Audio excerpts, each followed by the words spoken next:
एक बार की बात है कि जब कालांतर में शत्रुओं का धावा बोला है, जब राजा तो मर गए, अन्य जो राजकुमार थे सब पराजित हुए हैं, तो देवर्षि नारद बड़े दुखी हुए हैं। दमयंती जब कालांतर में मर गई तो रोने लगी है। पत्नी मर जाने के बाद तो भगवान विष्णु प्रकट हुए हैं। का कस्मिंश्चित् समये व्यास वने हम विष्णुना सह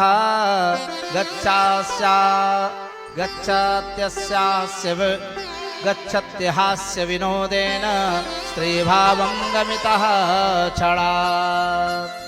इस प्रकार से नारद जी कहते हैं कि मैं भगवती दुर्गा माया के प्रभाव से बहुत दुख पाया। दमयंती को पाने के बाद, राजभोग पाने के बाद जब वो दमयंती मर गई पत्नी, तो भाई दुख हुआ आसक्ति के कारण। तब भगवान विष्णु ने आकर के बोध दिया है। इधर सज्जनों, पर्वत मुनि को दया आई है और उन्होंने आकर के फिर से इनको श्राप से मुक्त किया है। अब कालांतर में नारद जी एक बार और माया के वशीभूत हुए। भगवान विष्णु से माया देखना चाहते थे। भगवान उनको लेकर के विचरण करते चले। मार्ग में फिर से एक राजमहल देखा है, सुंदर राजपाट वहां चल रहा है।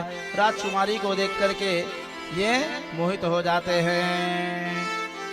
और इस प्रकार से सज्जनों, ना हम नटो नवाधोरता तापसो हम जगद गुरो जितेंद्र योजित क्रोधो जितमायो जनार्दनः। क्योंकि देवर्षि नारद को अहंकार आ गया। हे जनार्दन, आप अपनी उस माया का मुझे दर्शन कराइए जो सबको दुख देती है। मैं समस्त अन्य व्यक्तियों की तरह नहीं हूँ, क्योंकि मैं नट नहीं हूँ, मैं धूर्त नहीं हूँ, मैं तपस्वी हूँ, जितेंद्रीय हूँ, क्रोध को जीत रखा है। जित माया जनार्दन। देवर्षि नारद को इतना अहंकार आया कि अपने आप को माया जीतने वाला भी बता दिया। सज्जनों, अब भगवान उनको लेकर के माया को दिखाने के लिए चले हैं। रमापते कथम रूपा माया सा कीदृशी पुनः यद बला क्व संस्थाना कस्याधारा वदश्व में। हे प्रभु, कृपा करके आप बताओ उस माया का आधार क्या है, उस माया में बल कितना है, उसका संस्थान क्या है, उसका आश्रय क्या है, आप कृपा करके बताइए। जितमायोस्मि गीतज्ञ नैव वाच्यम कदाचन। भगवान विष्णु ने मना किया, हे देवर्षि नारद, मैंने माया को जीत लिया, ये अहंकार कभी मत करना। कहा नहीं, मैंने माया को जीता है। भगवान गरुड़ पर लेकर के नारद जी को चले हैं और एक सुंदर सुरम्य दिखाया है। वहां पर भगवान जब सुंदरी स्त्री को देखा तो मोहित हो गए हैं। नदी में गए स्त्री के साथ और उसी में स्नान किया है और स्वयं भी स्त्री भाव को प्राप्त हो गए हैं। यस्मिन् यदा तस्मिन् जले रम्ये स्नातो हम पश्यतो हरे विहाय पौरुषम रूपम प्राप्तः स्त्रीत्वमनोत्तमम्। नारद जी भूल गए और जो भी नदी में स्नान किए हैं स्वयं स्त्री रूप को प्राप्त कर गए, नारी बन गए हैं। सज्जनों, एक तालध्वज नाम का राजा घोड़े पे बैठ करके विचरण करता हुआ आया और सुंदरी नारी को, नारद जी जो इस समय नारी के रूप में हैं, उसको बोला है, पूछा तुम कौन हो देवी, किसकी पुत्री हो? पप्रच्छ काश कल्याणी कस्य पुत्री सुरस्य वा। तुम किस देवता की अथवा मनुष्य की पुत्री हो? मैं राजा हूँ, यदि तुम्हारा विवाह न हुआ हो, तुम्हारी इच्छा हो तो हम तुम्हारे साथ रमण करना चाहते, विवाह करना चाहते हैं। राजन्नाहं विजानीमो पुत्रे कस्येति निश्चितम् पितरो क्वच मे केन स्थापिता च सरोवरे। हे राजन, मैं इस सरोवर में कहाँ से प्रकट हो गई मैं नहीं जानती हूँ। मेरा पिता कौन है, माता कौन है, ये भी मैं नहीं जानती हूँ।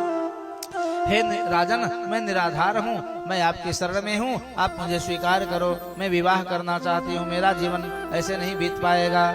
विवाह विधना राजन शुभे लग्ने शुभे दिने। राजा देवर्षि नारद जो नारी रूप को प्राप्त हो गए हैं भगवान की माया के कारण, लेकर के राजा महल में पहुंचे। सुंदर शुभ लग्न में, शुभ दिन में बड़े विधि विधान से विवाह हुआ है। कालांतर में राजा की कृपा से नारी बने हुए सुंदरी राजकुमारी नारद जी गर्भवती हुए हैं। जाता गर्भावती साचाहम मुदम प्राप नृपस्तदा। गर्भवती हो गए देवर्षि नारद जी। इतना ही नहीं, कालांतर में काफी समय बीता। एवं 12 पुत्राश्च प्रसूता भूप सम्मताः। राजकुमारी बने हुए देवर्षि नारद के 12 पुत्र उत्पन्न हुए राजा के द्वारा। और इस प्रकार से कालांतर में जब दूसरे राजा ने चढ़ाई की, राजा मारे गए, इसके पति तालध्वज मारे गए, पुत्र पौत्र मारे गए सज्जनों, तो बहुत दुखी हुई और रोने लगे नारद जी जो नारी के रूप में। मम पुत्राश्च पौत्राश्च निर्गता नगरास्तदा हतारणे सुताः सर्वे वैरिणा कालयो गताः। फूट फूट करके देवर्षि नारद नारी के रूप में, भी थोड़ा समझेंगे 9 बजे तक। इस प्रकार से बड़े दुखी हो रहे हैं नारद जी महाराज। भगवान नारायण प्रकट हुए हैं। एतस्मिन् अंतरे तत्र भगवान मधुसूदनः कृत्वा रूपं द्विजस्यागाद वृद्धा परमशोभनः। भगवान नारायण वृद्ध ब्राह्मण के रूप में प्रकट हुए हैं और देवर्षि नारद को चेत कराया है, हे नारद जी, आप नारी नहीं हो, आप राजकुमारी नहीं हो, ना आपका कोई पुत्र है, ना पौत्र है, ना राजा है। आप प्रयास को स्मरण करिए, आप देवर्षि नारद हैं। स्नानम च तिलदानम च पुत्राणाम कुरु कामिनी। हे सुंदरी, अपने पुत्रों आदि का तर्पण आदि करो, लेकिन अपने आप को बोध करो। इस प्रकार से सज्जनों, महामाया की कृपा से व्यास जी कहते, हे जन्मेजय, भगवती दुर्गा की माया के कारण देवर्षि नारद भी बारंबार दुख को पाए हैं। व्यास जी कहते हैं, जो भी व्यक्ति इस दिव्य देवी पुराण को सुनता है, जो वैदिक प्रमाणों से उत्प्रोत है, माया कभी उसे सताती नहीं है। नहीं तो वही भगवती माया बड़े बड़े देवताओं को भी अपने वश में कर देती हैं। ब्रह्मा विष्णुस्तथा रुद्रस्त्रयश्चामी गुणाश्रयाः। वे भगवती महामाया देवी सच्चिदानंद स्वरूपिणी हैं। मायेश्वरी भगवती सच्चिदानंद रूपिणी ध्याये तथा आराधयेच्च प्रणमेच्च जपेदपि। बोलो दुर्गा मातु की जय। एक सुंदर सा भजन हो जाए, उसके बाद थोड़ा भी समय लेंगे कथा में।